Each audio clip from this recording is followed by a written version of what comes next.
Jared Lebos is a South African finance guy turned inventor, UPENN Wharton School MBA-er, and co-founder of Noble Carbon, a smart circuit breaker company located right here in the heart of the Berkshires. Without further hesitation, meet Jared.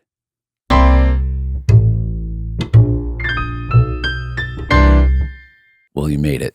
I mean, it wasn't a big trek, but I mean, South Africa, you're not in South Africa anymore. You're in the Berkshires. Right. Yes. Yep. All right. Well, welcome to Bick Works at Mocha, to My Story Vault. We're with Jared Lebos, who is one of the bosses of a company, Noble Carbon, right? A co-founder. Right. Yeah. And so thrilled to have you here today.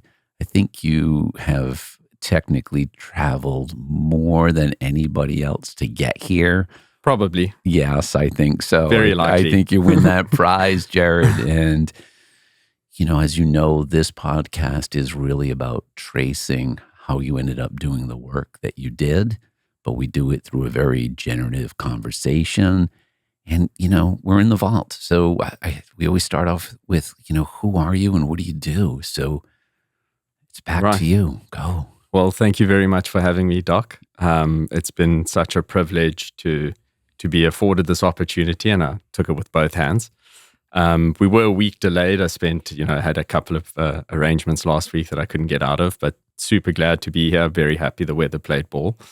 So I'm Jared. I'm, as you can hear, a South African. Yeah, I didn't think that was Southie. I didn't think it was a Boston kind of thing. No, It's not quite. Okay. But I suppose there's enough twang in that, that accent to be sort of as tangential to South African accent. Yes. So there you go. Yes. Making up words as I go along here. Yeah. But I'm Jared. I'm a co-founder of a renewable energy company out here in the Berkshires. I had a really interesting way of getting there, but Okay. I think I found what I enjoy, Doc, and I really think I found what I love to do. So for those who don't know Noble Carbon is a... Right. Back to you. Noble Carbon is a smart circuit breaker designer and manufacturer, right? So you make a circuit breaker that's smarter than the average by far. By far. And ultimately, I like adding this word or phrase, which means this, right? You make this smart board, which means... Well, it means that all of a sudden now you have energy for the digital age. So you have incredible insights into how you use your energy. And now you have full control over where your energy goes and when you want to use it. Whereas opposed to simple circuit breakers, we call them dumb circuit breakers. It's more catchy. Is that the smart ones? Is that like the internal Noble Carbon lingo for? Very much so. Okay, all right, got it. But now you have access to all of this information where you previously never had, and it really empowers you. So when you say information, Jared, do you mean that you have intelligence tracking to some level of what's going on this board in someone's normal home, right? And that allows me to get more out of my electricity? Absolutely. Okay. Absolutely. And now, I'm a pretty bright guy, very much so. Well, on good days, and but I want you to break it down because I also know you're a good teacher. Right. I've had the benefit of hearing some of your presentations and being a part of some learning journeys with you, and I think you're quite good at communicating what something complex is in a more digestible way. So smart circuit, we're going to go back. Smart circuit board allows you to get more as a homeowner or commercial landowner, / unit owner if it's a multi-residential sort of commercial, whatever it might be, unit. I actually get more out by understanding how it works, not like those dumb ones. Right. And I then can, how does that happen? So essentially what it is all of a sudden you now understand exactly what your energy usage is per circuit breaker. So per circuit in your house, right? Yeah. So say I have 20 circuit breakers in my house. Right. Or circuits. So you'd swap out your what we call dumb circuit breakers for our there smart you go ones. again, poking fun at the normal stuff. Okay, all right. And for our smart ones, and what it does is it tells you exactly how much energy you're using, right? And when you're using that energy. Okay. And that affords you now, instead of having only one line item or one data point, and I like to make decisions based on it, just like you, Doc, it now allows you, instead of one data point from your electric company at the end of the month, I used 600 kilowatt hours. All of a sudden now you've got it in real time. You're like, oh, I'm using, 0.3 kilowatts just to heat my hot water, right? Or I used half a kilowatt on cooking today. Okay. So what that does is it allows, the energy savvy user, and we'll get to what we're doing for the not so energy savvy user in a second. But what it allows the energy savvy user to do is to be more thoughtful about how and when they use energy. Because the green is... This is amazing. So essentially what I'm kind of anticipating, and we're going to get to what this means to the world at some point in this exchange. Yes. But it sounds like what you have is better than what exists. Definitely. It allows you to make more decisions and also get more out of the energy that's being pumped into your house, your dwelling, or your commercial unit. So you can charge an electric car, you can use... Okay. All right. So we're going to get there. But, first thing that I'm thinking of if I'm a listener is how did this guy go from South Africa to Pittsfield, Massachusetts, running a business inside the business, right, really is inside the Berkshire Innovation Center, right, which is, as you know, a hub for public-private partnerships, convening, sharing technology, learning to submit grants to receive some dollars, or maybe even be the recipient of an award or prize with guidance from Ben Sosny, et cetera. So how did you end up there is probably a big question. So we'll get there. Okay. We're going to go back even further. Cool. You came from South Africa. Right. And before we stepped into the vault, we had a coffee. Right. You had the coffee. I had this mushroom drink, root beer thing that I just love. I'm addicted to these things. It's just gotta try it. Oh my God, it's fantastic. Okay. Tastes like root beer, but it's just basically a bunch of mushrooms and it's carbonated. And this is not a paid sponsorship thing we're doing right now. I'll tell you that, Jared. But so, we're having a little bit of a chat before. We'll call it a coffee talk. Yeah. And you say, listen, Doc, South Africa is very different than a lot of places. Very much so. South Africans are resilient. Yep. You've been playing rugby. We talked a little bit about rugby and how I love the insight that you made that every rugby player, when you're in like high school, like 8th grade, 9th grade, all the way, because that's how it works in South Africa, 8th grade to 12th grade, that, there's a place for everybody. So if you're a little bit thin and you're kind of a track kid, got a place for you. 100%. If you got a synthesizing mind, you can make quick decisions. You'll probably be a 7. Is that right? 7? You could be 7, 8, 9. 7, 8, 9, 10. Okay. Yep. So maybe the fly half was the one that I anchored exactly. on. But you're making decisions where to put the ball in play. Definitely. If you're a little bit bigger, maybe you don't have a lot of cardio, you might be in the 1, 2, 3 strong. Absolutely. So there are these positions, and there are 15 people on a rugby field. Now, I only played 2 years for university at the University of Rochester. You played as sort of like we play basketball or wiffle ball or football. Exactly. So you've played for a lot longer. For like 5 years, yeah. For 5 years. Okay. Well, I played for a decent amount, but I was a little older and you had it baked into your soul, right? Because you're South African. I mean, I've been watching rugby, with my family since I can remember. It's just it is the national pastime. Right. Like for people to very understand much so. that. It's like for judo is in France very much. Right. Hockey for Canada, right? Maybe basketball, baseball for people in the United States, maybe. Right. Okay. So you're in South Africa as a young kid who's watching rugby evidently all day and all night. Right. What's it like living in South Africa? Not many people in the Commonwealth, in the Berkshires, maybe even listening, know of a South African sort of ethos, vibe, culture, values, what it feels like. Can you kind of just take us to what 8-year, 7-year-old, 9-year-old Jared was like looking around and seeing as he looked around his house, his school? Yeah. So South Africa, and for the listeners and the viewers that don't know, South Africa is an emerging market. It's a country where there's a very big divide between the haves and have-nots. Potentially one of, if not the biggest divide in the world, right?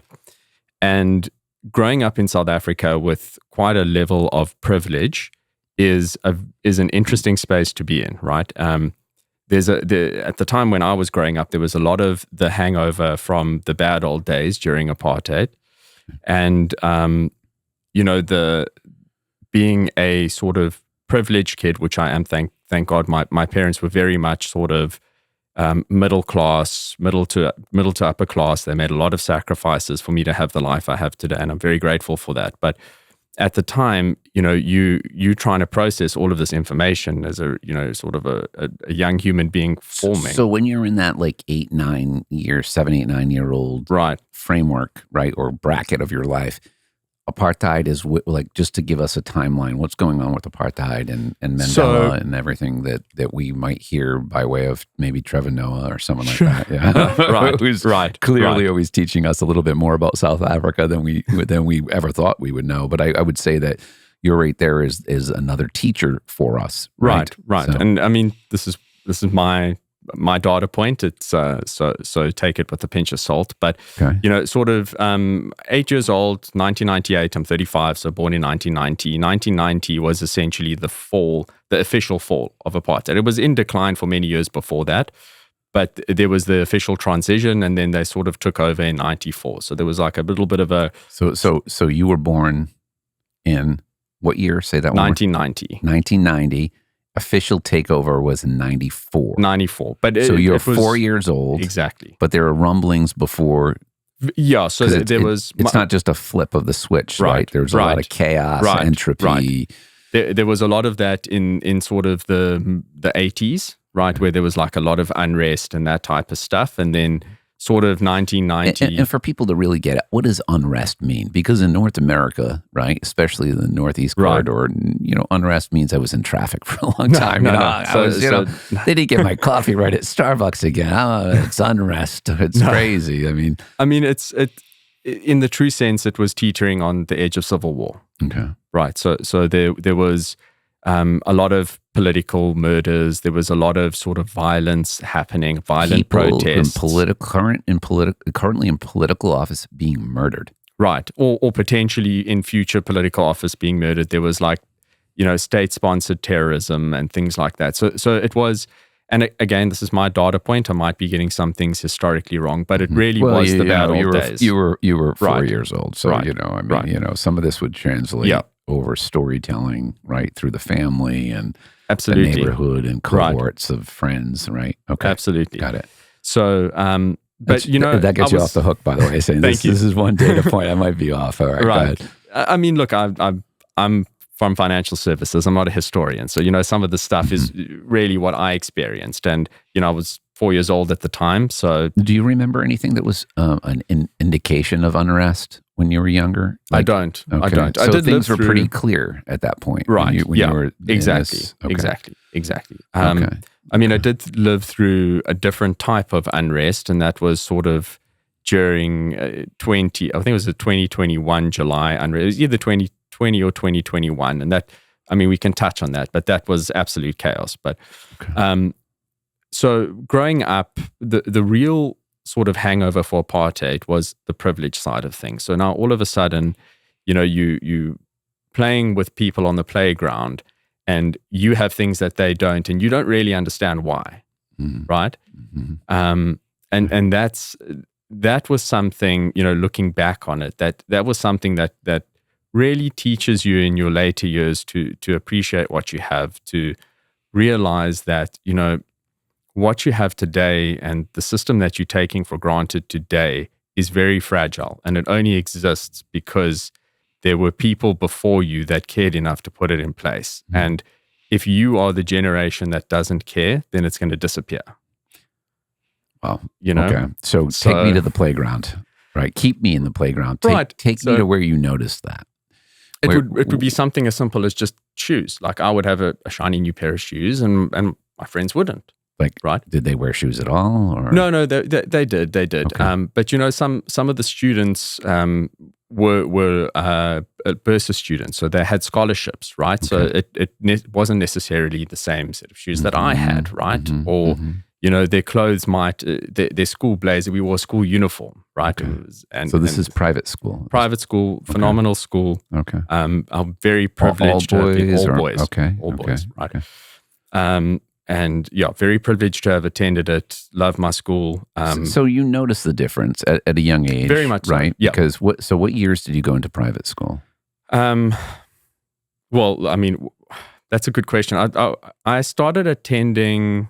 Am I allowed to mention the name of the school? Yeah, of course. Yeah. So it was called St. David's Marist-Dinand. It was a Catholic school. They're not an underwriter of the podcast yet, but they could be. You never know. Yeah. Listen, it's a superb school. So okay. But I was 6 years old. I think it was grade north when I old boy. My dad attended the school before me. Okay. So, but yeah, you start to notice these things, Doc. And you see other people have, you have some things that other people don't have, and you ask like, why? Why is that? You ask your parents why, and so you actually articulated that. Yeah. Exploratory sort of impulse and very said, much so. Okay. And what did they say to you? They try and give you the explanation, but, there were these things in the past and not everyone has had necessarily a fair or even upbringing, and you need to kind of be cognizant of that, and you need to be grateful. And I think it's a lot for, an 8-year-old, 7-year-old, 6-year-old to try and understand. But you're giving us a lesson though right now, so evidently there was some comprehension. Right. And I think the comprehension came later, Doc. These are memories, and looking back at it, I was like, you put it together. Exactly, yeah. You sense make over time, right? As you get a little older. Exactly. Yeah. Exactly. So you're this young person in South Africa, right? On the heel of a transformed nation, exactly. But still picking up on distinctions, right? Like seeing differences in the environment, people, clothing, etc. Absolutely. It didn't.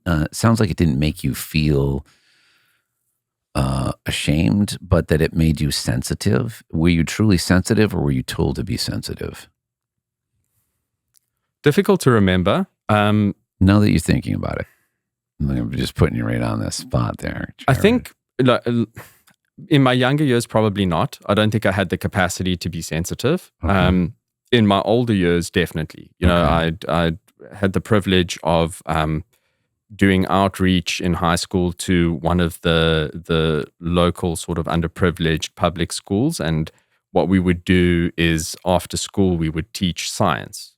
Okay. Right? We would teach science and maths to them. So you were part of that outreach? I was part of that, yeah. For a while? Was it like just a week or two, a month, a semester? Almost my whole high school career. Okay. Yeah. Okay.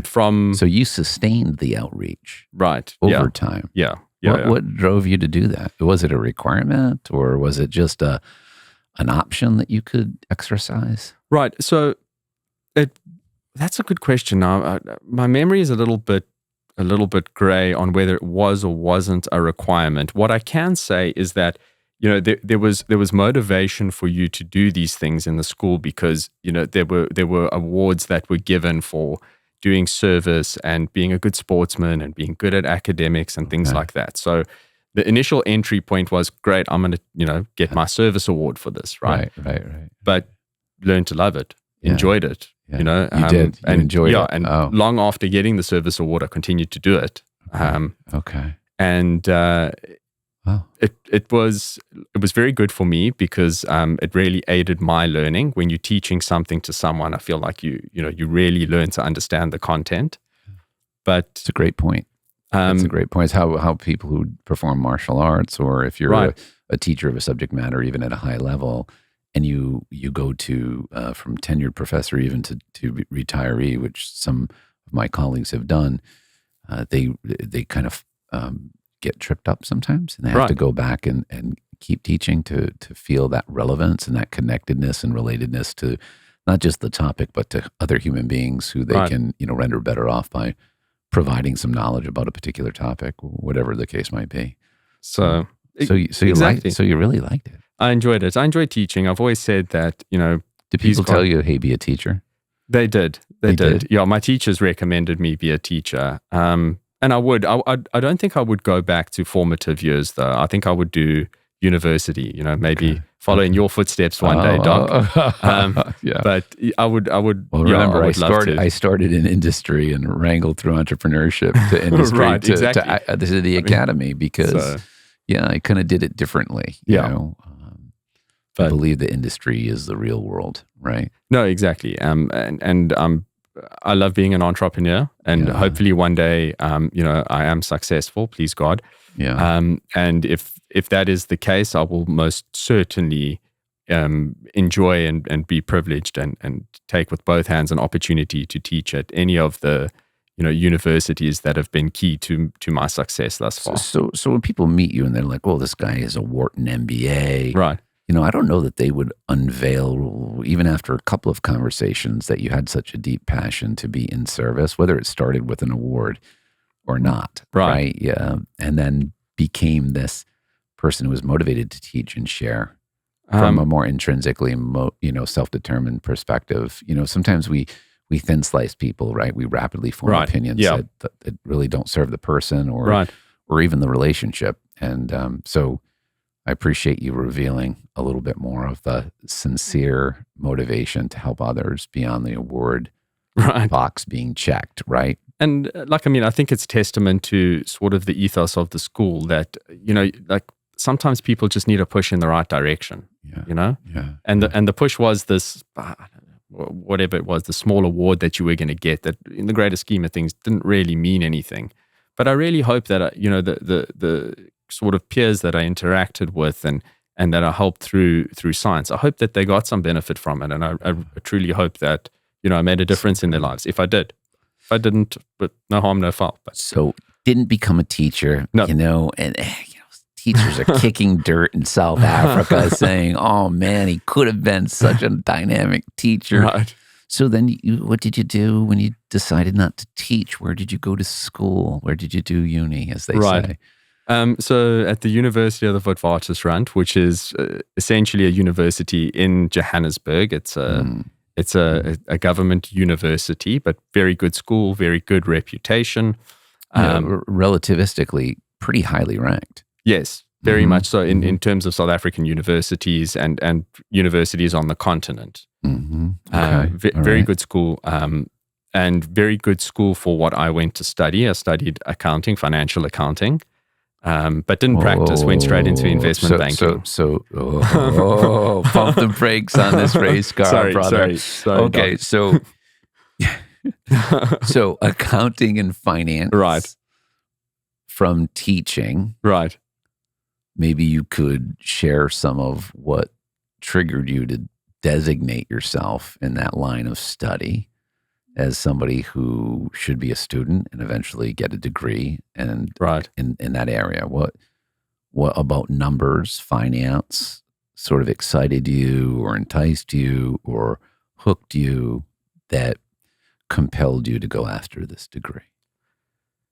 That's a good question. And I kind of backed into it. It was more like a process of elimination. Okay. So at the time, and I remember this distinctly. Very, very calculating. Right. It was. I remember this distinctly because sometimes, and I think everyone, sort of looks back and was like, maybe if I treaded a different path, things would be, slightly different. And I wanted to do one of three things. I wanted to either be a doctor, right, a medical doctor, an engineer, specifically an electrical engineer, which is hilariously where I've sort of found myself today, or I wanted to be in finance, right? And my dad was in financial services, so that's where sort of the finance came from. I was pretty good at maths. What did you see? Right? I mean, we could say, there was a genome that just jumped into your world, right? Yeah. But did you see something as an observer of your dad's lifestyle or his work, or do you think it was the work? Yeah, it was the work. It was the work. It was sort of the So what was the dinner work? table chat, right? Okay, so tell us that. Tell us what that is, because remember, not everybody had exposure, right, or has exposure to what does this phrase financial services mean? Right. Translate it for us. So what you saw as a kid. Exactly. So the financial services is a really broad category, and the what I would like to think about, vanilla financial services is like banking, right? And my father runs a private debt fund. Essentially, it's a private debt book. Still does it today, but was very active in my formative years. Entrepreneur, his own balance sheet, but the chatter around the dinner table wasn't really related to that. It was more related to what was going on in public markets and what was going on in the news and how that affected the markets. And it was super interesting because now all of a sudden you're interested in the news and you're like, wow, these headlines really, they mean something. It's not just, they're data points that actually affect the markets, which affect real people. And that's phenomenally interesting, right? And then all of a sudden, as you get on in your high school career, you start seeing like these career paths. You're like, oh, cool. Well, there's this thing called investment banking, and there's this also thing called electrical engineering, and you could go into something maybe like computer science or embedded engineering. And then there's also this other thing where you're like, oh, I could be a doctor, and I could open up the human body and go in there and fix things. So Dad's doing this dinner table chat, the whole family is, right? And you're interested because maybe, is it analytical? Very much so. Okay. Yeah. And so are you tuned into what he's saying, how he's saying it, like just like the connection points, the cause and effect? Okay. So that's kind of engineering-y too, right? So that has a connection. Exactly. Right? Like it's a system. Very much so. And then you just shared with us that then you started to consider the news, the headlines, and how that impacted this core system or this line of work, this debt work that your dad was doing. Exactly. And how everything was sort of entangled. Correct. Okay. Correct. And exactly. so you like entanglement? I do. Okay. I like complex stuff. I like to understand complex things and be immersed in that. I like to be learning things always. Okay. Something new. Is it something in your all boys school days that you experienced going towards more complex problems at all? I don't know. I don't know when it started, Doc, but it's for as long as I can remember, I've always loved to solve complex problems. Well, let's go there. Let's think of something let's go to high school, that span, which is longer for you than it was for me, because not because I went through quicker, or more quickly, but because it includes, right, 6th, 7th, and 8th grade for you, right? It includes 7, 8, 8 and 9. 8, 9. 8th grade. 8, 9, 10, 11, 12. 8, 9, 10. So you add 8, so it's only 1 year difference. Okay. So what's an obstacle that you were able to bust through, or maybe a problem that you witnessed either in formal study, social scene? Yep. Maybe a change in the school's policy, maybe something like a rule or a regulation in a sport or a club. Was there anything in that area that excited you or interested you? Maybe it was something about money. Maybe it was anything like that. So yes, I mean there was I don't know. It was like a business class that I can't remember the exact name it was, but it was a business class in high school, and it wasn't part of like your elective curriculum. It was like a fixed curriculum initially, and so it was introduction to the stock market. You had to take it. Yeah, we had to take it. So this is a had to take class, intro to the stock market, which is cool. Very cool. And basically, what we had to do was we had to go and speak to our parents, or speak to the teacher, or speak to our peers, older peers, and pick a handful of stocks, right?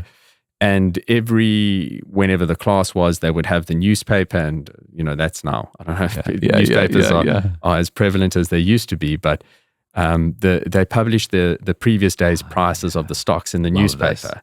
So in would the teacher or instructor would come into class with the previous day's prices, and they would go through the prices and be like, okay, well, your basket of stocks is up, your basket of stocks is down, and whatever.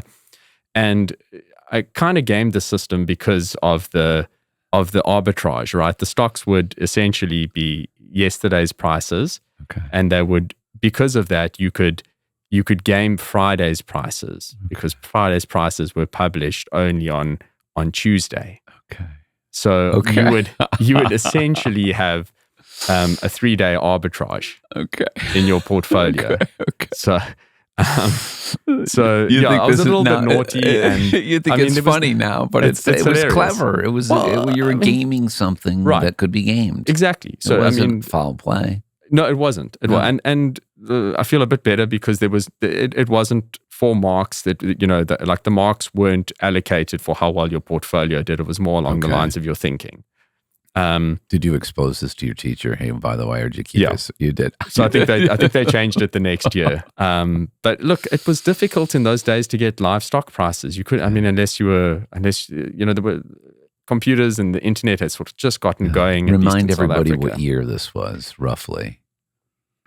That's a great 2002, right? So 2003. Everybody just rolled over it was like Y2K was an issue. Everybody thought the world would end and that all technology would become a problem in some way because of will it count above 2000, this internal clock that this technology has. So that's... And it's pre-smartphone. So remember, you don't have an internet communication device in your pocket. Mm-hmm. So you can't just bring up a website in the middle of class and go through prices. So, you're reliant on these sort of dated forms of communication. And because of that, there was opportunity to take advantage of, the basic rules that they had put in place. Oh my gosh. So that was a course that connected ways of thinking about those headlines. Right. With actual prices and then seeing that fluctuation. Exactly. And that was good exposure for you as a young man. Yeah. Young person, young thinker. As I said, I love my school, was very, very, very privileged to attend it. It really set me up for life. Okay. So then you go to Johannesburg for university. Right. University of Witwatersrand. Yeah. And good plug. I like that. Yeah. And you go, were there decisions like, should I stay in this finance and accounting space, or was it, hey, I'm tracking, I'm going to stay here? You're going to laugh at how this worked, but so I get there, and how it works in South Africa is that you apply sort of for these universities. It's based solely off the grades that you get, whether you get a slot in undergrad or not. Okay. So there's no like long drawn out application process or essays or anything. It's literally just, you send them your results. They're like, yay or nay if you get a slot in the undergraduate class. What is it called? Is it the GSCS? There was some sort of acronym, I think. It could be. From some conversation I had with somebody once. The only other South African I've had a deep conversation with. Absolutely no idea, Doc.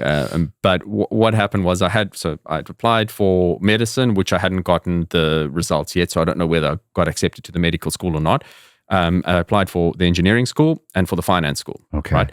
And I had the 2 acceptance little forms for the finance school, and all I had to do now at registration. So this is the thing that's going to shock me. Is going to shock you? Okay. Right? Okay. All I had to do at registration was go and pay, and once you paid, that was the course that you were in.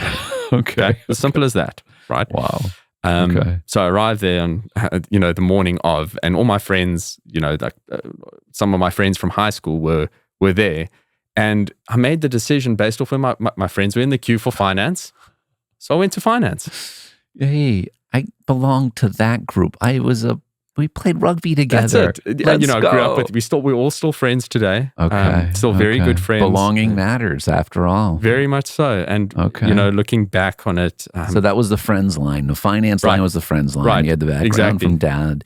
You had the wonderful class that allowed you to engage in your own sort of ways to be creative about getting better outcomes. Very much so. Sort of gave you some simulation, I guess, right? In terms of what it might be like to actually, even though it was paper trading, it was still fun. You know, I think simulation is not part of what we do for young people anymore, right? In education. Yeah, I don't see it.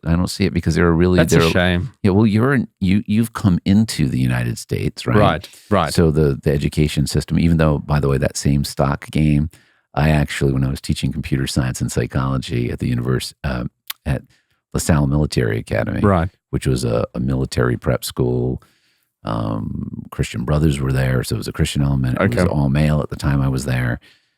I was a prefect, so I had 55 cadets in my purview, the whole bit, right? If I looked at the carpet on the floor too long, they would think that I meant do push-ups and they would drop. And I was 21 when I was hired. That's incredible. It was there was a lot of power to wield at 21. I'm sure. They had more facial hair than I did, many of the young men. So it was like, it was very different for me. But that game was a wonderful game for folks to be able to just get out of a lane and connect multiple lanes to see entanglement. You'll see social systems, businesses, social innovation that can be monetized, right?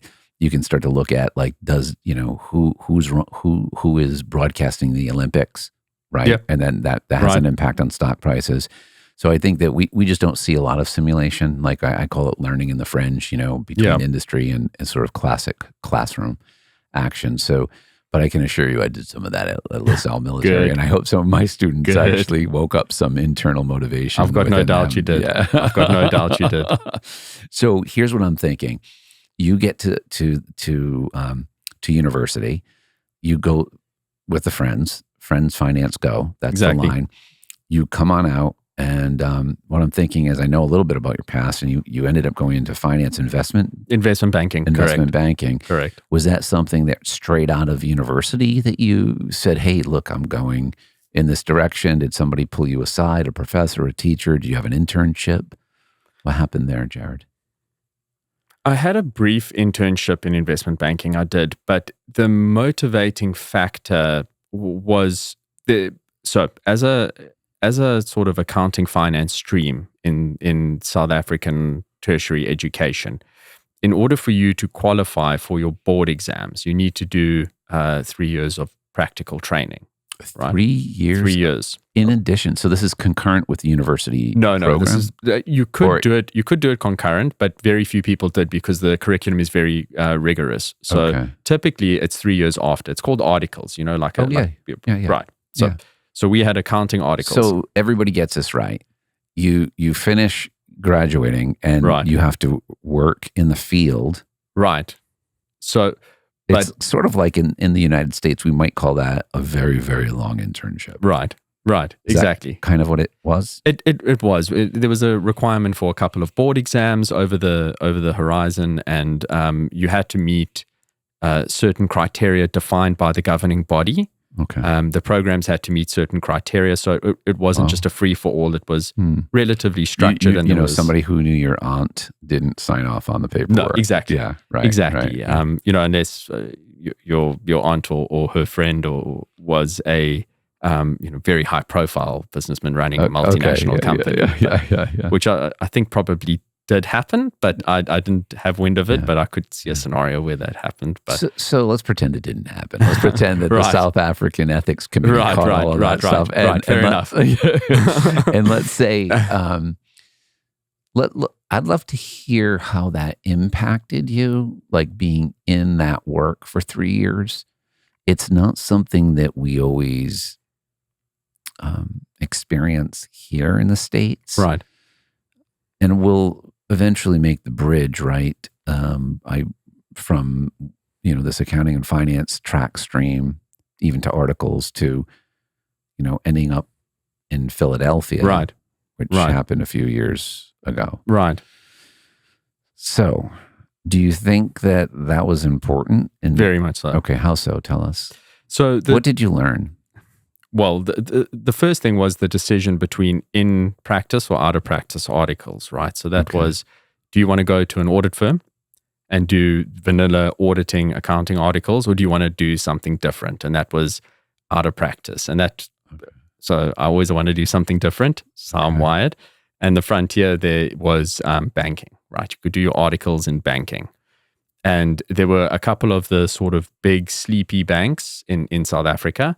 Very good, but known for vanilla banking, right? Not sort of merchant banking or investment banking.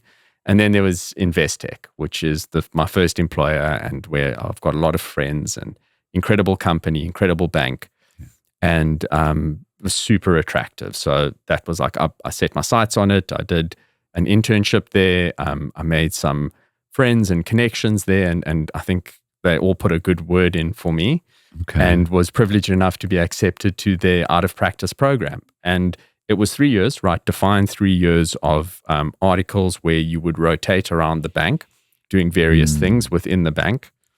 And it was an incredible learning experience for me. So how many different departments did you visit or experience? Four different departments. Over 3 years. 4 different departments. So every 6 months I was in a new role, but not necessarily in a new department. Okay. Right. Okay. Does that make sense? Yes, it does. Right. I'm tracking. And part of it was also a secondment in London, which was absolutely incredible.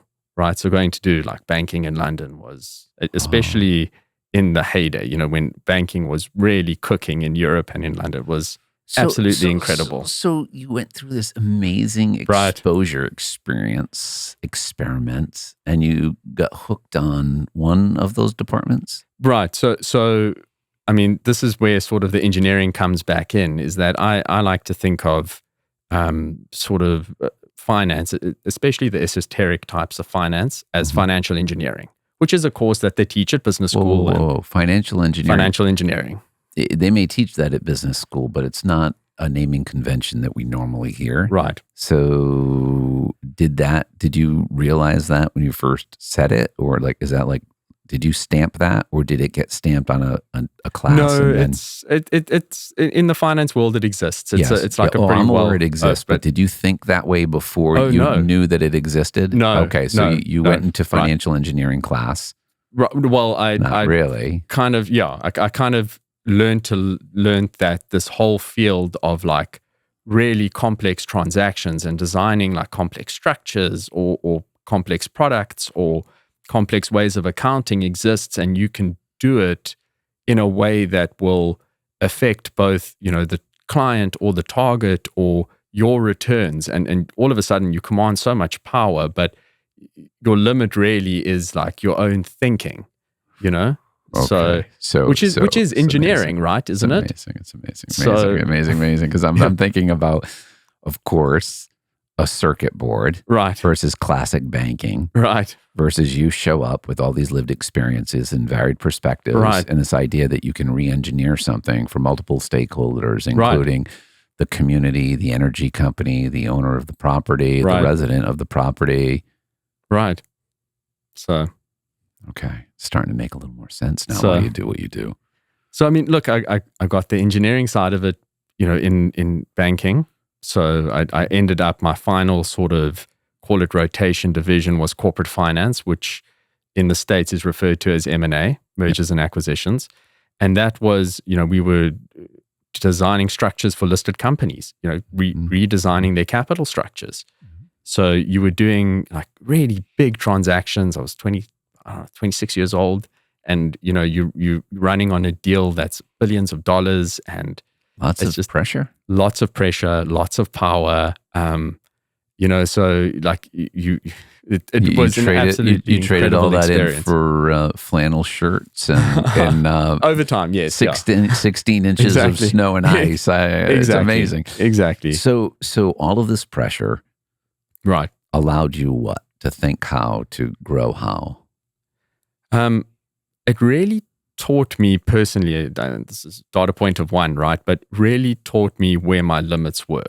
Okay. And you go into these things where there's a very high pressure environment, very low tolerance for mistakes, and you know, really long working hours, and they really demand a lot of you as a young professional, even as a, you know, an established professional. It's just a very demanding field. And you go in thinking, oh, I know what my limits are. You know, like I know I would never be able to work, you know, through the night, to do like a 24-hour stint of work. I would never be able to do that. And then you get into it, and all of a sudden you're there, and, you know, 12 hours goes by, another 4 hours go by, another 4 hours go by, and all of a sudden you're there. And it's a very empowering You've thing. done the 24-hour. I have. It wasn't 24 hours awake. I had like half an hour naps on the couch there in between. But yes, I've your done limits were realized, but then re-realized. Exactly. And reimagined, because the lived experience, the energy to complete the task at absolutely hand was so strong that it carried you through. You were engaged. Mihai Csikszentmihalyi, who writes on flow, right, that as your skill gets higher, right? You want more challenge, and it's called like a flow channel, right? Where you actually, it's like if you know another language, and you're in a rudimentary sort of basic foundation Spanish class, but you're from Argentina, you're going to be bored, right? So you're out of the flow channel because your skill's higher than the challenge in front of you, which is to just have very basic conversation. So your skills, it sounds like, were getting really, really challenged to the point where you almost lost track of time. Very much so. Okay. And but it was so empowering because, you would spend all this time dealing, and I was just a cog in the wheel. I was on a team and I was very much supported, but, working hard. And you would spend all this time on a transaction, and then 2 days later, you would see the news headlines about it. And that was super, super, super cool. That was super cool. And did you feel a sense of authorship to the outcome? Very much so. Yeah, okay. You were like super proud of what you had achieved. Yeah. And was there a celebration with the team? There was. Yeah, okay. There was. I don't need to know if you clicked glasses or had coffees and stayed up. But there definitely was. Good. And there was a really strong camaraderie because you all are kind of suffering through it together. And I don't know. I've never been in a situation where I've had to run one of those divisions. I don't know if it's really required, if those hours are required, or if it's just a culture thing that's been handed down over the years. But what I can say is that I worked with incredibly competent people, and they were incredibly hardworking throughout my career. Did that raise your feeling of duty to them? Yes, very much so. Okay. Yeah, very much so. And so shared sacrifice became part of that experience. Very much so. Sounds like a good preparation for an MBA program at Wharton. It was. Why Wharton? How did you end up there? Can you take us there? I mean, you're having fun. You're having shared sacrifice.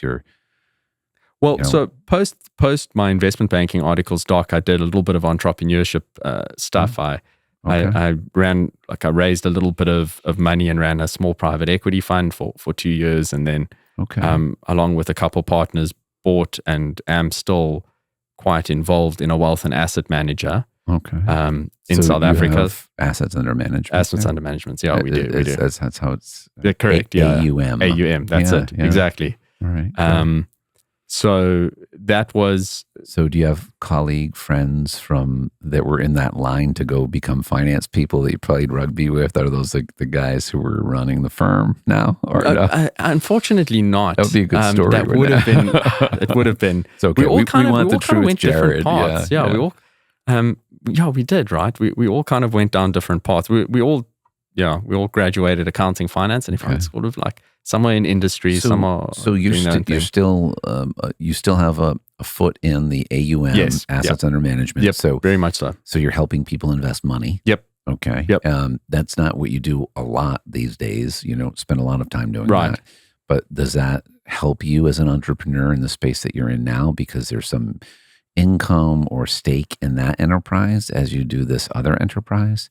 I know it sounds like a very personal question, but are you that involved, or is it like passive ownership and advisory? It's kind of both. I mean, there is a tiny bit of income, but it's not because remember, people who are listening could be wanting to be an entrepreneur. And one of the big questions is, do I burn the boats right away? Do I do two things concurrently and then burn the boats? Do I live a portfolio lifestyle, which is a lot of what I've experienced in working with people over the years who have become multipreneurs or who are really create enterprises, right? Family enterprises. Right. Yeah.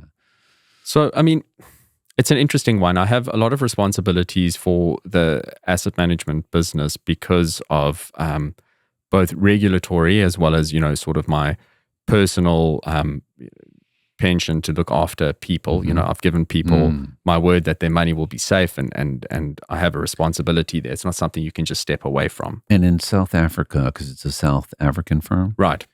Does it? Do you have a CIO there, Chief Investment Officer? Right. Well? Okay. Yeah. Okay. Great. So it follows a similar format. It does. Yeah. And then highly regulated industry. So we regulated institutions. So. Yeah, I mean, so now All right, so now we've got like this. You like complicated. I Because, do. this is a very complicated. I mean, sort now of- that you're unpacking it, yeah, it's like, yeah. Well, I mean, it's quite lovely though, because I can see and understand more as to why you're engaged in the work you're doing, which, again, we'll get there.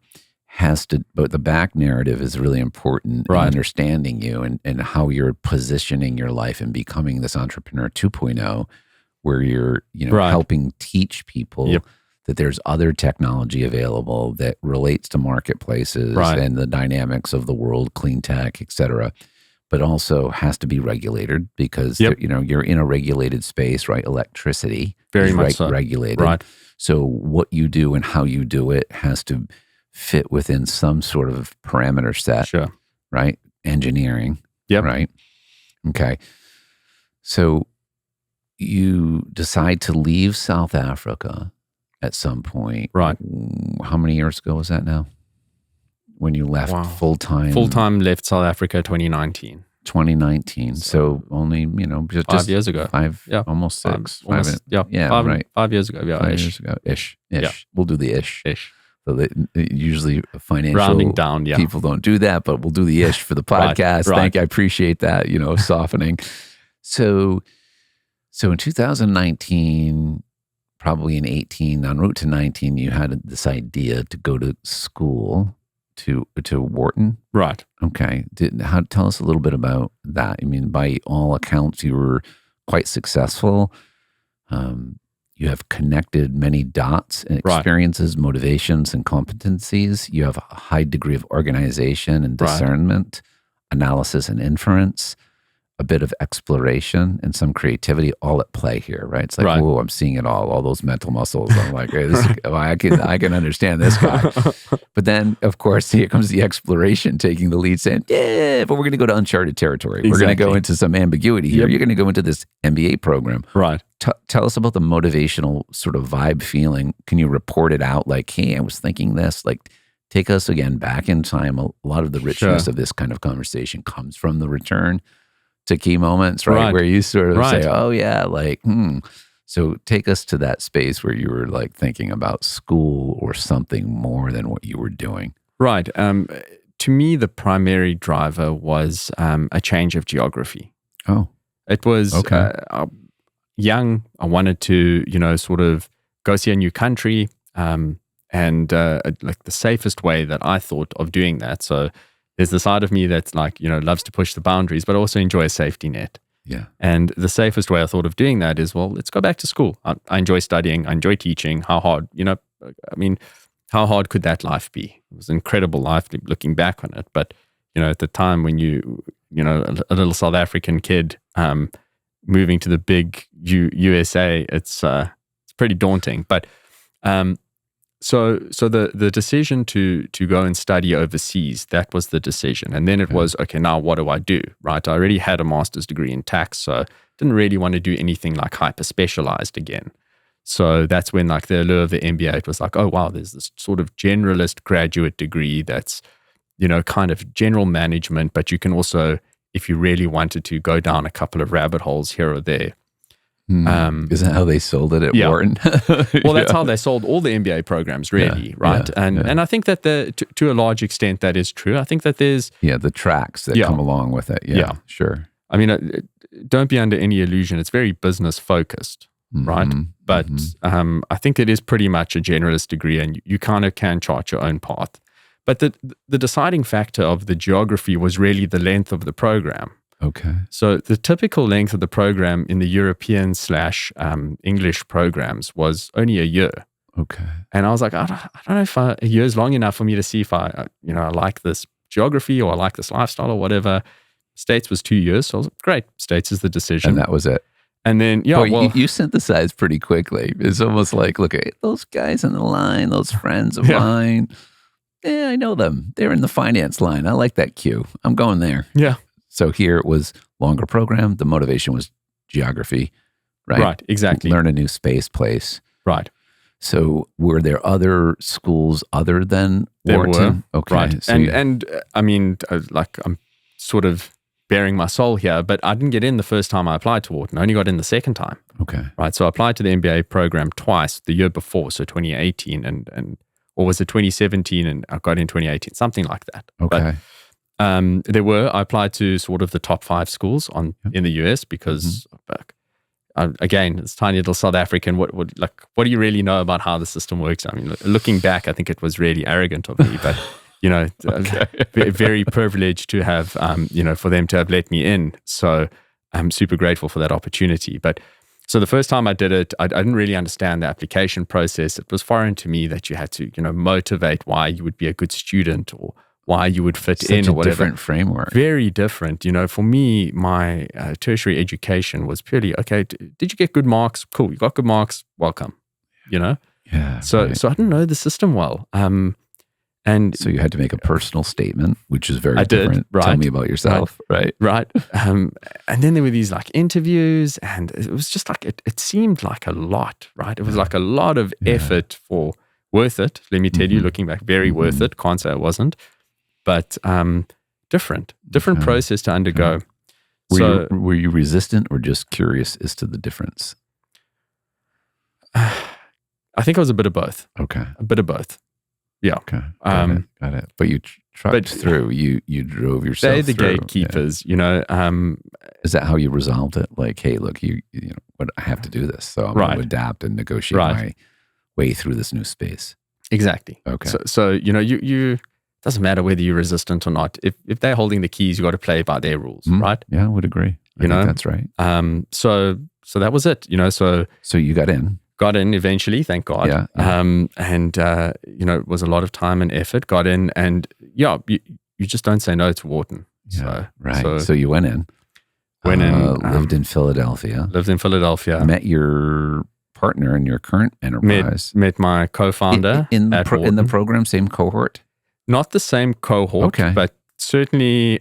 So the magic is usually considered in the cohort, but evidently if your the cohort next to your cohort is good. Well, let me just say that Andrew and I did a lot of drinking together. Oh, okay. Yeah, all right. So you were in that club. We were in that cohort. Special designation. Exactly. I understand. I didn't realize Wharton had secret societies like this, but evidently there's no secrets here. You're revealing everything. There you go. Right. Vulnerability unleashed. Yes. To me, the experience, part of the MBA experience is social. Right. It's part of the education, and that was my social side of it. And that was the case in South Africa for you, right? Like that you enjoyed social. Very much so. Yeah. Okay. So did you look for opportunities to be like in these in-between spaces, not quite work, not quite school, like in the middle? Like where you could be social, or did it just like be, there's a pub, I'm going to have a beer?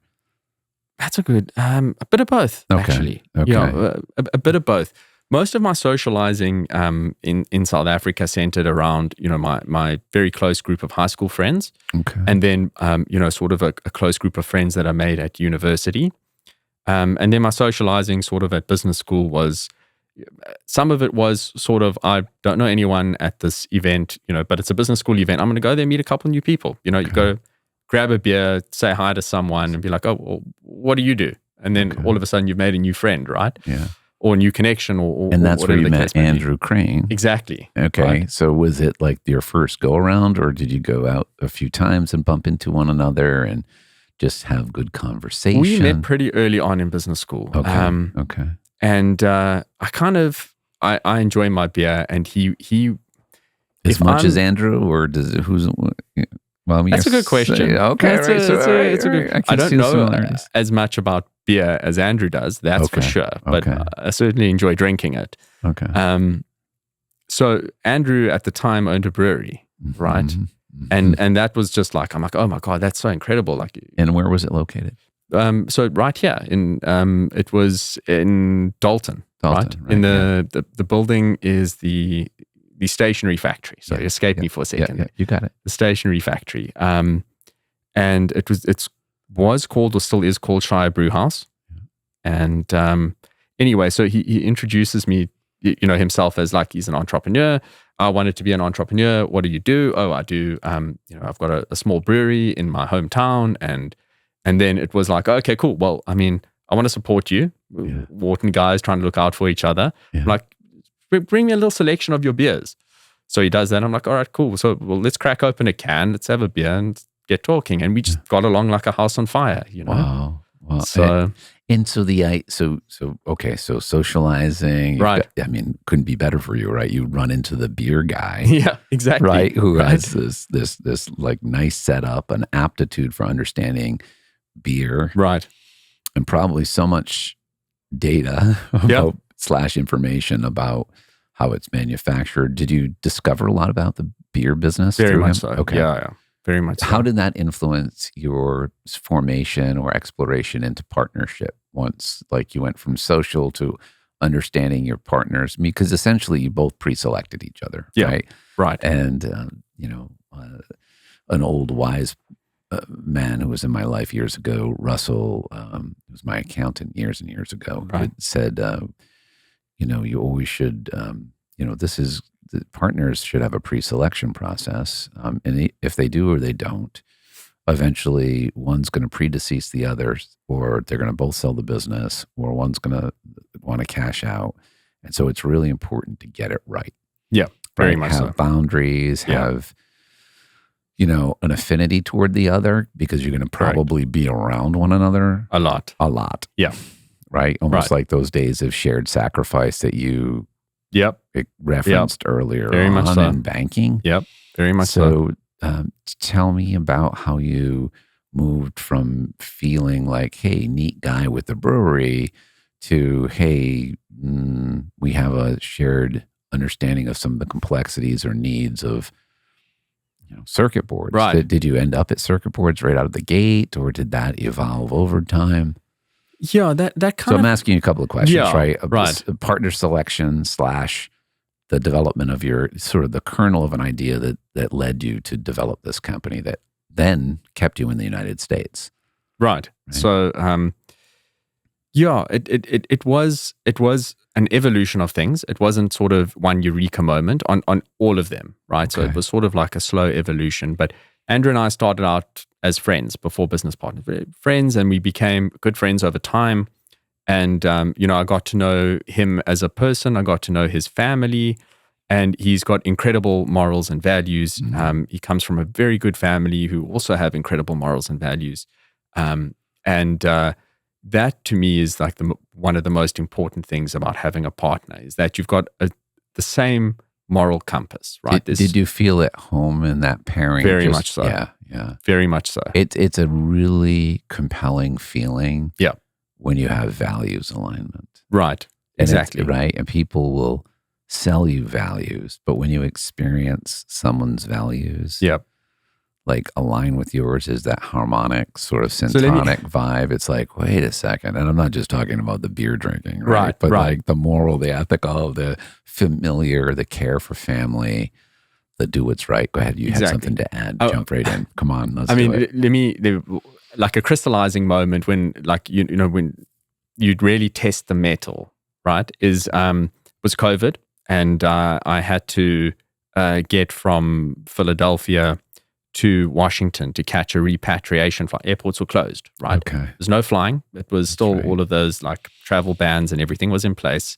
And in order for me to get back to South Africa, I had to take a repatriation flight, specially authorized by, the State Department here, as well as the equivalent of the State Department in South Africa, and whatever the case may be. And they only departed from certain airports, one of which was Washington. I think it's pronounced Dulles. Oh, yeah, that's correct. Good job. Sorry, my American pronunciation's terrible. Thank you, Doc. That's quite good, yeah. And I had to get from Philadelphia there, bearing in mind I never had a car. And the way I used to get around pre-COVID was just Uber, Lyft, rideshare, book a taxi. For the life of me, couldn't get one. So I couldn't even get one to get to a car rental place. So I phoned Andrew. I'm like, Andrew, listen, I'm in a bit of a pickle. Could you just drop me at this car rental place? It's like 15 minutes outside of Philly, but it's the only one that's open that's got a car. And then he's like, okay, why? What do you need? And I'm like, no, I'm just going to rent a car and drive to Washington. That's where my flight is. And so he comes to fetch me. He doesn't say anything, right? Comes to fetch me in his car, helps me load my, like my 2 bags in and whatever. And we're laughing and joking. And I've got the car rental place on my phone, like, for directions. And he takes a wrong turn. So I'm like, Andrew, where are you going? The car rental place is this way. And he goes, no, we're on the highway to Washington. I'm like, what are you doing? He says, no, I'm not letting you drive. I'm taking you to the airport. He drove me like 3 hours to Washington, drove back by himself, and he'd known me for like, I don't know, 8 months. Wow. At the time. Wow, what a testament. So that's really someone like walking the walk, right? Yeah. You say you're friends, but like that's something I'll never forget. And not that you were screening him for partner. No, not at all. But just evidence of duty to other. Yeah. Right? Yeah. And I can make room for you to help you, so I'm going to do it. Exactly. Okay. So wow, like, that's remarkable. Right. So I mean, maybe if I need a ride, I should call Andrew. that's the message. Yeah. I would be very surprised if he ever let you down. He's a really, really dependable guy. Really, really dependable. So how do we go 8 months in? Surprise ride to, hey, I thought you were giving me a 15-minute ride. And he goes out of his way 3 hours each way. Exactly. Call it like time for a break and refuel, probably almost a 7-hour trip. Probably, yep. To, hey, we're going to go and be inventor visionaries and allow people to have an option of upgrading their circuit boards so that they don't have to go through the whole 200 amp upgrade, and we're going to democratize access to more power in the existing framework that's in people's homes. That's kind of what you do, right? Exactly. Okay. I didn't study, but I kind of studied a little. Yeah. Just paying attention. I mean, it would have rubbed off. We share a wall, so I'm sure it's rubbed off on you. There is a wall. There is a wall between us. And when I am at the BIC, the Berkshire Innovation Center, there are times where I do hear you teaching in a loud voice, very passionate South African teacher that you are. So yes, I do recall some of this language. So that's what you do, and that's a big value. But let's get to the formation, and then we'll get to what you're doing in this quest today. Right. Because you've gone from, understanding finance to things in the world at large and how they impact finance. Right. To making headlines. Right. By these shared sacrifices when you're in the banking world. Yep. To exploring new geography at top-tier schools, landing at Wharton, so UPenn for the win. Right. And friend for the win, beer maker. Right. I'll drive you there. Right. Okay. And now you're democratizing something that you made with him, but the decision to make this device, to become manufacturers, inventor visionary manufacturers. Right. Where did that come from? That's the space I want you to take us now. Where did that come from? Is this one of those, I had my second beer and I said, wouldn't it be interesting if... A bit of that. Okay. So, a bit of that. Yeah, tell us I'd like to believe we were a little bit more thoughtful. I was thinking the same. I thought a lot of it is, a lot of it was on risk. It's part of the nature of who had the entrepreneurship. idea? Both of you?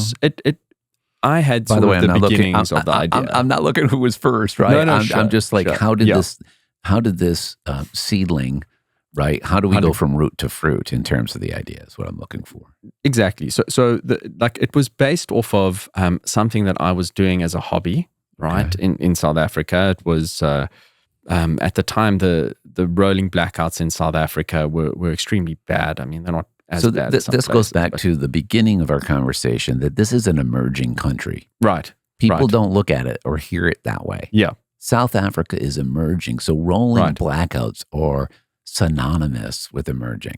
Right. So what's a rolling blackout like, having experienced this? Right. So, I mean, the national provider of electricity, which is a monopoly in South Africa, that's changing, but the wheels turn slowly. Used to announce that, okay, we have a constraint on the amount of energy that we can supply currently. Mm-hmm. And because of that, this is the schedule of when we are going to turn off power to certain areas, suburbs, geographies. And so they would announce it, and you would then have to. So be ready for no Correct. power from us. Yes, exactly. From like, let's say So from like 2 in the you- afternoon until 6 in the evening. For just the day. For a day, for today, maybe today and tomorrow, for the whole Okay. week, maybe. And you wouldn't know. You would get a schedule, but You'd get a wouldn't- schedule, but it you was wouldn't know not the same all the time because Right. it's a dynamic, Right. hyper-complex, Right. interconnected environment. Exactly. Right? It's Exactly. electricity based on surges and Right. needs. And, Right. Okay. Exactly. So how, like most South Africans are resilient. I've always said that to you, Doc. We're really resilient people. We've had to deal with a lot in our sort of small country's life. So we built resilient. But how we dealt with it is you either grin and bear it, or if you're like me, and I'm like, all right, well, I don't really want to. And so what we had been doing, and it's probably not good for US electric code, but South Africa, people are a little bit more flexible there. Let me put it to you that way. People were connecting portable generators to their home distribution panels as sort of like a backup energy supply during these load shedding scenarios. Okay. And but what it required was for you to go and manually turn this machine on, right? And then you had to go and turn on and off a whole bunch of circuits so that you would have the exact power that you wanted, right? So you would only have like your plugs powered or your Wi-Fi router. Well, you have to take care of the refrigerator. Right, exactly. That was like the major draw, probably. Right. And then you'd have to figure out, does my generator match up with the following circuits that I'm going to Correct. keep on? Okay. Correct. Okay. Got Exactly. it. And it was Okay. a manual process. So it wasn't automated. Okay. And you could get it automated, but those were, in like the tens or 15s of thousands of dollars solutions. It was very expensive at the time, especially in South Africa. So I basically, as a hobby, came up with this like switching system. So it would do that automatically, right? So it'll do that whole process for you automatically with like a series of relays and, so like, I mean, the engineer within Right. emerges. It was a hobby. It was a Okay, hobby. yeah, I mean, yeah, I did like sort of these engineering things as a hobby. I always enjoyed it Okay. because it was something completely different to what I did in my day job, but still like, really engaging from an intellectual point of view. So I had the beginnings of this, I wouldn't call it a product then, but it was more like a hobby sort of solved my problem, my personal problem of having to go and turn on and off a whole bunch of circuits, and then eventually I could have the power I wanted, and it was with some relative frequency. It could be up to twice a day, 3 times a day. Okay. So it was a pain point for me. And Andrew is a phenomenal engineer, very technical, very talented engineer. So throughout this process, I was like bouncing ideas off him. So he was aware of it, right? Okay. And Sort of like background conversation. Hey, Yes. you know what I did? Yeah. Like, you know what you could do? exactly, You might want to add, what about like 100%. that kind of thing? exactly Okay. like that, Doc. Okay. Exactly like that. Okay. And then, like I ran into this weird problem. What do you think I should do to solve it? And you'll be like, okay, maybe try this or try that. So he was aware of it, right?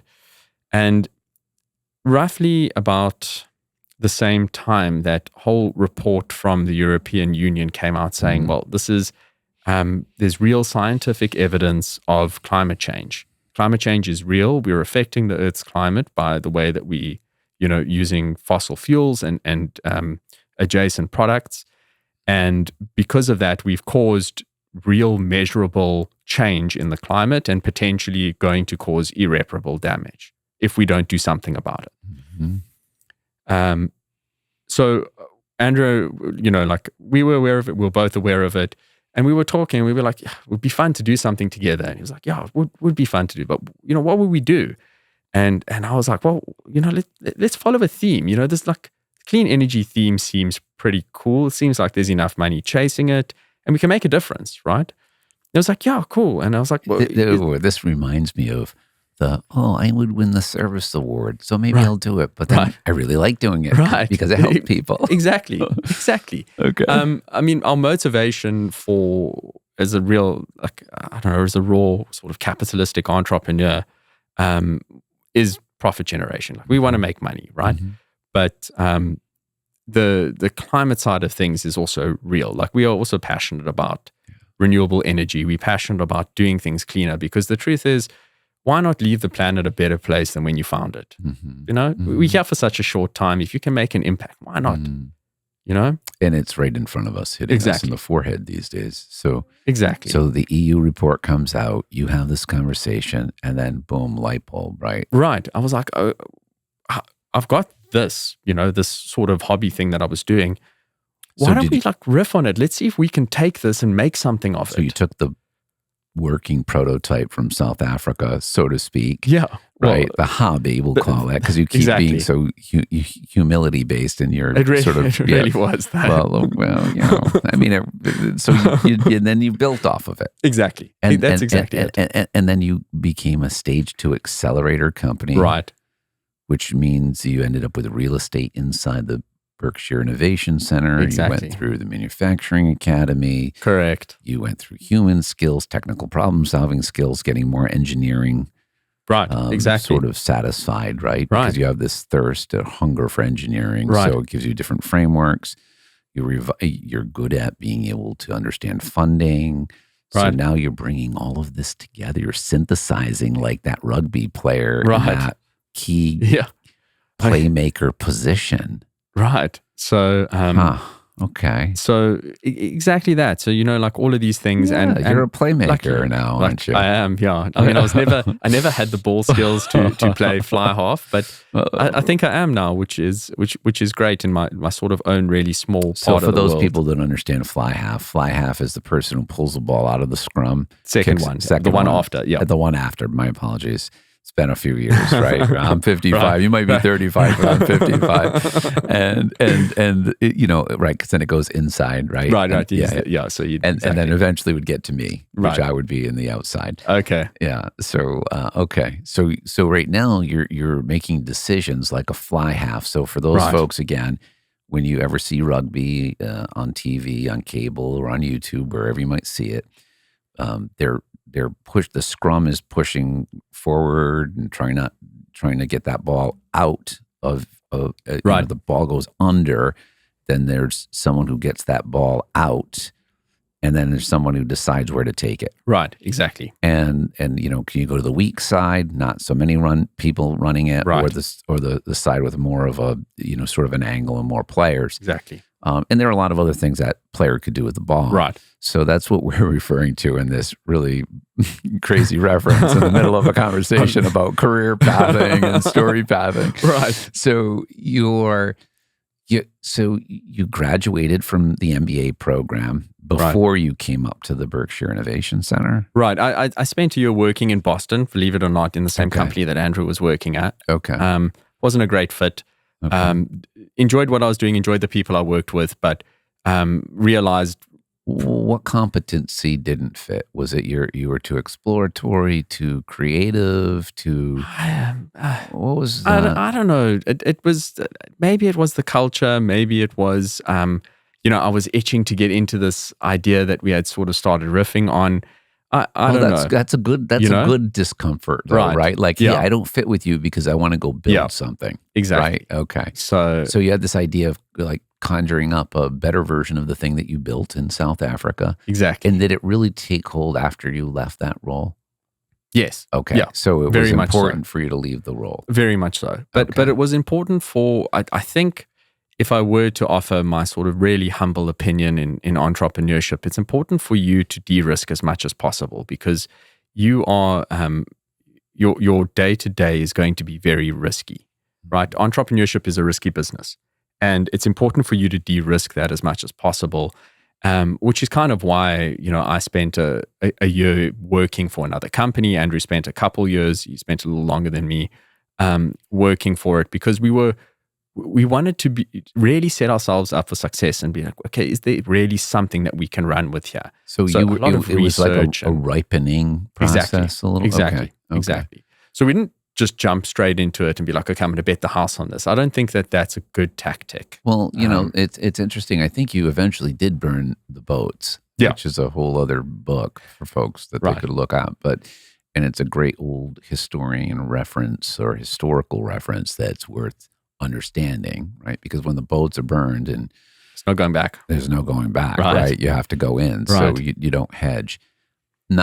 I believe that it's it's scenario dependent, right? And Very much so. And so I hear the validity of what you're saying, like de-risk, mature, Sure. simmer, Yep. let this emergent idea, this nascent technology play out a little bit, Exactly. and then I go. Yep. Right. So it's you still have let go of quite a bit to go all in, but it's the all in timing that is important. And the word, of course, entrepreneurship means going into risky space and being so confident in that pathway that you're able to sustain ambiguity by consistently moving forward and de-risking or avoiding derailing that nascent idea or technology. I mean, it doesn't mean that you don't evolve it, that you do flexible or you appear flexible or shift, or that you become suitably adaptable, or that you maybe become a better craftsperson by negotiating a change in the technology, because it's a bit of a craft. Very much so. That you're doing. And science isn't always thought of that way, right? But you are crafting something. Exactly. So here you are. Right. You're fully landed in Pittsfield. Fully in Pittsfield. And just to be clear, you have all your official status as can you explain that to us? Sure. I'm still on an F1 visa, which is a sort of extension of your study visa. It's the practical training, and the company has sponsored me thus far, and I'm really looking forward to it sponsoring me for my next sort of version of the visa. The immigration system here is very complicated, so I'm seeking professional advice on that. But things are things are looking very promising from that point of view. And wonderful. You're doing all the right things to assimilate in a way that allows you to bring this good work to life. Right. To understand how this good work transforms, say, a community. In Berkshire County, you have 300 plus sites that you're thinking about so we have commitments of 250 plus 250. Sites. Right. Okay, so I don't want to overstate it. So 250 plus sites, might be 252, 258, not 300 for the record. Sorry, Doc. Although that was me. So I'm sorry. I'm the one who should be sorry. So you have these sites where your technology is going to be introduced to a residence. Correct. Or a landlord that owns multiple units. Correct. Right? Like for commerce, if you will. Right. And when is that happening? So that's target is for that to happen, call it in the next 3 to 4 months. That early. Right. Wow. We've got a couple of regulatory hurdles to get over, which is Thankfully, you're good at that, right? You understand regulation. Regulation doesn't scare me. Yeah. That makes so much sense now. Regulation doesn't scare me. It's stuff that it's just time and effort, right? Yeah. Time and effort will get you through almost anything in life. So, what does this mean when you can help someone, whether it's a landlord, right? So let me tell you what I think it means. Sure. If I'm a landlord and I have 4 units, right, not a big place, but I have 4 units in a building, I might not be able to offer charging for my tenants' electric cars, right, EVs, because I have 100 amp service. Right. But your smart circuit board technology would allow me to be able to potentially have those people charge their cars. Exactly. So you're really allowing folks to entertain EV as an option, or other appliances, right? Battery backups, transitioning to like electric hot water heaters from gas. Natural gas is a very big contributor to global warming or climate change, because very leaky network and the sort of petrochemical products in it are very vicious greenhouse gases, way more impactful on climate change than CO2. So it's not a great form of heat, and you also it is also more energy efficient to sort of heat your hot water or your homes with heat pumps. So 2 bits in response to that. Number 1, I was at the which we hosted at the Berkshire Innovation Center Right. with Dr. Minu Tareni from Roger Williams University. We hosted the Green Cities Conference. I think it was the first time at a non-academic institution. It's Europe, and then it was Germany, Switzerland, the Right. previous 2 years where I presented remotely because of travel concerns. But we had an individual who, in the event space at the BIC, reviewed the maps showing natural gas leakage, Right. and the leakage readings that he did capture with the devices that he had, the apparatus that he brought it to us to show us how he did this. Right. It is eye-opening. So Yep. that's number one. Number two, I think you're in the right state, Massachusetts, in the Very right much so. region, the Very much so. Berkshires, in the right hub, the Right. Berkshire Innovation Center, because the Governor Healy, has really doubled down with Yep. Secretary Howe for clean energy. Right. You want to share with listeners why what I'm saying might kind of make sense? Absolutely. I mean, it was, I think it's, pretty well disseminated that Massachusetts has allocated $1 billion towards So $1 billion. $1 billion. So the towards difference climate. between $1 million and $1 billion is 1,000. Yeah. Yeah. So if I said you had a million seconds, I think that might translate into under 14 days. It might be 7 days. If I said you had 1 billion seconds, I think it translates to around 33 years. I do have to have a fact checker on this, but I remember somebody doing this with me in a conversation once. And if it's accurate, it shows you the difference. And regardless, it's a relativistically gigantic difference, right? Whether it's a couple of weeks or 30 plus years. The point is, $1 billion is a lot of money. So how do you see this being the right place for you, the Berkshires and Massachusetts, because of this doubling down on clean tech, $1 billion bet, which might not be a bet, just a show of confidence? Right. So Massachusetts first. Mm-hmm. You as a startup, you always need an ecosystem, right? Mm-hmm. And to me, to Andrew, the Massachusetts ecosystem for clean energy is incredible. So you've got this huge pool of funding that's potentially available, be it assisted and unassisted capital from the state. You then will have all of these tangential businesses that will pop up supporting climate tech. So now you've got either the early makings or sort of the expansion of a really good ecosystem that will attract jobs, it'll attract skills, it'll attract talent, it'll attract manufacturing as well as advanced services, and all of that stuff will support the ecosystem of climate tech in general. And we're a climate tech company. Mm-hmm. We're not strictly purely green energy, but because we're energy management, it is sort of industry agnostic, but really benefits from the tailwinds of this climate tech drive that Massachusetts is call it the Renaissance. Yeah. The climate Renaissance through in the hills of the Berkshire. Right. So the Berkshires, yes. So the Berkshires is it's such an incredible place, and it grows on you. You catch it. You really do. But first of all, there's the Innovation Center has just so much alignment with climate, right? The part of our Accelerator was sponsored by the CEC. There's a lot of the Clean Energy Center. The Clean Energy Center, for those Massachusetts. Acronym familiar here.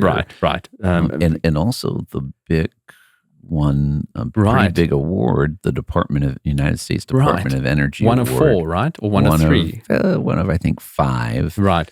But the, Rochester here, there were, 3 others. Like a $250,000 award to help support ecosystem development and bring organizations along with this roadmap to support the kinds of work that you and others represent. Right. Plus, there's a little bit of culture and a little bit of hiking and skiing you can do here, right? It's awesome, and I think the Berkshires unfairly trades at a discount. right? It trades at a discount to Boston. Unfairly. Unfairly. And I'm a value I investor. love that. I love that. The financier in you. I love it. So you get incredible skills here for cheaper than you do in Boston. You get incredible space here for cheaper than you do in Boston. You get incredible services here for cheaper than you do in Boston or California or New York, whatever the case may be. The caliber of product is equivalent or better. It's just cheaper, right? And unfairly so, but that is the case. And what better place to do it when you're a cash-starved startup, right? Yes. So yes, I love it. It's all starting to make sense. It's almost like in investing, you would have a financial stack, right? This is like the rationale stack. Absolutely. Okay, I'm following for sure. So I have questions for you. Please. I have 3. I ask guests these questions as we go to the closing of our conversation, which has been so rewarding for me to be a part of, because it's all about sense making that life work narrative, right? Like, how do you become an entrepreneur? Well, you pay attention to your life. Right. You keep track of these things that tend to give you energy, not take it away. Yep. You get away from being up close and you get distant. Right. Sometimes you make quick decisions and you go back and you do a little after action report and you look for connections and themes, all things that you've done. Right. Really helpful, right? It's really about identity-based entrepreneuring for you. And Andrew, so the questions I ask, and I'll give you the 3, and then we'll go one by one. Is what were you raised for? Okay. What do you want to be known for? Right. And what are you doing about it now? So, okay. So in reflecting, we'll exhale on this one, right? Because we're like, whoa. Yeah. So we're at question 1, which is, what do you think, Jared? Not what do you think, what do you know you were raised for? I was raised to leave this world a better place than when I found it. Okay. That if I were to sum up my moral compass, the moral compass that I inherited from my family, it was leave the world a better place than when you found it. What do you want to be known for? I want to be known for... By the way, we see that moral compass both in the service, beyond the service award, how you navigated, going to new geo places, right? New spaces, and how you're deciding to entrepreneur today. So let me just acknowledge that before I go to question 2. Question 2, and I'll repeat it just because I stepped on my own words, because I was so excited to share those thoughts. It's so brilliant to witness how your connections from one part of your life to the other just help even someone who knows nothing about you or what you do, and someone like me who knows of you already, instill a sense of confidence that you're the right person and to be doing this work. So let me just give you that, offer that. So the second question is, what do you want to be known for, Jared? What do you want to be known for? I think I want to be known for being fair. Okay. Fair and consistent. Where does that come from? I don't know. I've seen life is not fair. And it was like sort of the opening line to one of a great class that I took at business school with a phenomenal professor, Cade Massey. I'm sure you've heard of him. But life is not fair. Life is sometimes fair, right? And I want to be on the right side of that. I want to make sure that, I treat people fairly. I treat businesses fairly. I treat colleagues fairly, in every respect. And it's just sort of, maybe I won't make a difference. It's possible, but I'm sure going to try, And you're going to do so by being fair along the way, right? I can't say I'm going to be nice to everyone. I'm going to try, but might not always be. But I hope to be fair to everyone.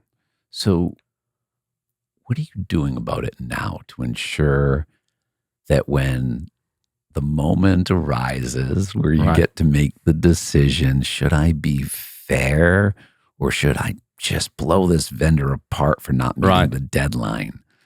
How do you help tune yourself to be fair now when the pressure's on? It's a tough one. It's I think a lot of reflection. Okay. The way I do that is I don't know if you've noticed, but I do try and walk to and from work. Yeah. And that's not because I have to, it's because I want to. And that helps me reflect. I reflect on the way to work, I reflect on the way home, and I don't like to. It's not 2 blocks away either. No, it's like it's almost 2 miles. Okay. So it's a good walk. It's a good walk. In 16 inches of ice and snow. Right. Sometimes Okay. it's ice skating. Yes. Obstacle course race to the work and to home. Right. Okay. But that helps. That helps keep me level, keeps the emotions or rash thinking from bubbling over. And I don't get it right all the time, right? I would hope I get it right 51% of the time. And I'm doing really well, So I love that. And the acknowledgement that you have a practice, walking, that's deliberate, intentional, and offers an immediate feedback loop that you can feel, and also logically know is serving you, right? As an entrepreneur, right? Yep. It's really balancing. Yep. Yeah, because so much of what you need as an entrepreneur is leadership, which is directional. It's influence. It's discernment and analysis, which is all so very like clinging to distinction making, and to let go and be open, and to adapt and be suitably flexible, and then to gain perspective, happening in a large part because you're being flexible and open, right? Right. Will serve you as you move through relationships and phases of development of this technology born in Philadelphia over a pint. Exactly. Amazing. Yeah. Really amazing. Yeah. It's been a pleasure. Doc, it's been my pleasure. I'm so grateful for this opportunity. Yeah. So grateful I am to hear more of your story, because despite having witnessed you as a leader, as an entrepreneur at the BIC, to get behind why you decided, these decision points to be here in this way right now, in this ecosystem, and leveraging it in a way systemically to use it as a catalyst to launching technology that can serve others, I think is really important to note. So thanks for doing it in Massachusetts. Thanks for choosing the Berkshires. We're glad we chose you as a stage 2 accelerator company.